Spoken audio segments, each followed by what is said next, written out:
Pag-uusapan po natin ngayon ang tinatawag na alter ego o kabinete ng Pangulo. Ayan. Okay, alter ego. Pag sinabi niyong alter ego or gabinete ng Pangulo, gaano po kalaki, Attorney Mel, ang responsibilidad nito o yung magiging role nito? Napakalaki niyan. Kasi ito yung tinatawag natin sa constitutional law na qualified political agency. Sila ang mga confidential at saka talagang pinagkakatiwalaan ng presidenteng italaga sa mga departamento para nga ang kilos nila ay ituturing na kilos ng presidente. At may pagpapalagay na ang kilos nila ay pinayagan ng presidente. Yun nga, Cheryl, mga dokumento dyan, pwede silang pumirma by authority of the president. Signed. Halimbawa, si Sal Panelo, press release, ako na lang pipirman yan. Ganong kataas ang kompidensya ng presidente sa kanila. That they could act on behalf of him. Correct. Kaya lang, basta't gumawa sila ng kapalpakan, pwede silang tanggalin ng presidente kahit na anong rason. May rason, walang rason, gwapo ka, pangit ka, matalino ka, hindi ka magaling. Ayos lang, ayoko na sa'yo, tanggal ka. Pero pwede ka rin pinili ng dahil doon. Pwede rin. Oo, Yun nga ang problema minsan.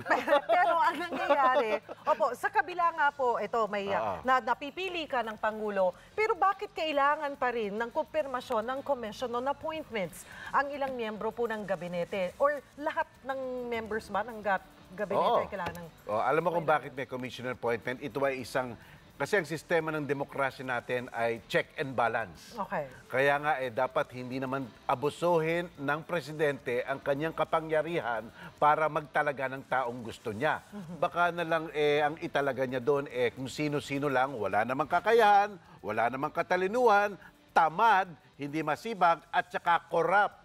Diba? Kaya nahandyan ang Commission of Appointment para suriin ang mga taong to at sabihin sa presidente, mukha atang ang pagpipili mo ay mali at whimsical at capricious, baka kaibigan, kababayan o kapatid mo lang yan, something like that, ano?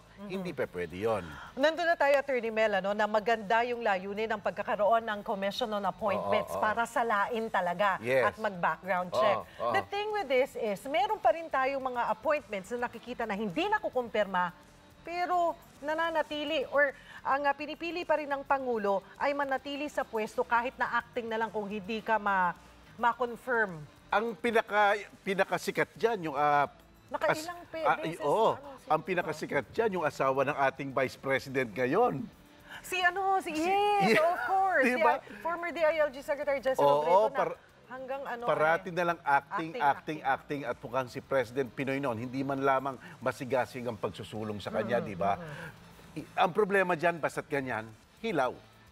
Hilaw, hindi, ang buong kapangyarihan ng isang kinatawan ay hindi man nasa kanya.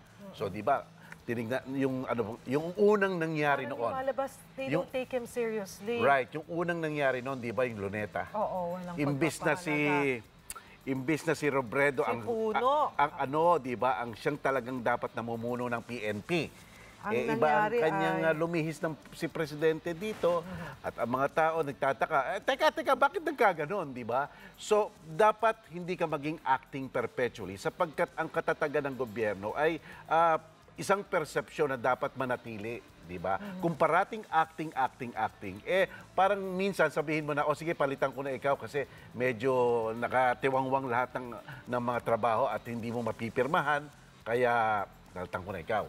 I think kailangan palitan yun, na pag hindi ka nakapasa sa Commission on Appointments, you put another person there. Kasi nawawala ng sa yung Commission on Appointments.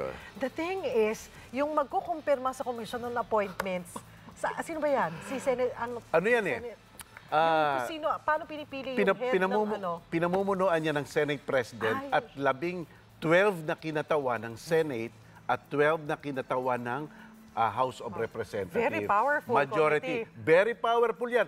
Kaya nga, ang problema naman sa Commission of Appointments, dyan yung patronage politics. Exactly. Ako ay member ako ng Commission of Appointments. Patitigil ko itong hearing na to. Kung bigyan mo naman ako ng consul dyan sa abroad na dyan. Di ba? Bigyan mo naman ako ng Ay nako, ayan po ang politika. Ang batikos rin sa Commission on Appointments masyadong mapolitika. So ayan po, nakita natin, naintindihan na natin kung gaano ka-powerful ang mga cabinet members. Pero ang sinasabi po nila, ang pinaka-powerful daw, itong tinatawag na executive secretary because they're called little president. Oo, tama yon. Kasi nga, by authority of the president, lahat ng mga proclamation ng president, siya ang pumirma, yung mga walang pasok, siya pwede magdikta, siya ang pwede mag-announce, no? Kaya iyan ang tinatawag na alter ego, na iyan ay ang kabilang ulo ng presidente na maaari silang gumalaw at ituturing na iyon ay galaw rin ng Pangulo. Kung palpak, palpak rin ang Pangulo. Kung maganda, maganda rin ang Pangulo. Kaya yung mga kabinete, A1 dapat yan. Magagaling dapat yan at talagang hindi mapupulaan. At kung mapulaan, dapat agad-agad silang magremedyo sa mga sitwasyon na pangit. Kamukha, di ba, yung MRT, parang paulit-ulit na lang, di ba? Walang nangyayari. Nagsasawa na tayo. Wala pa rin.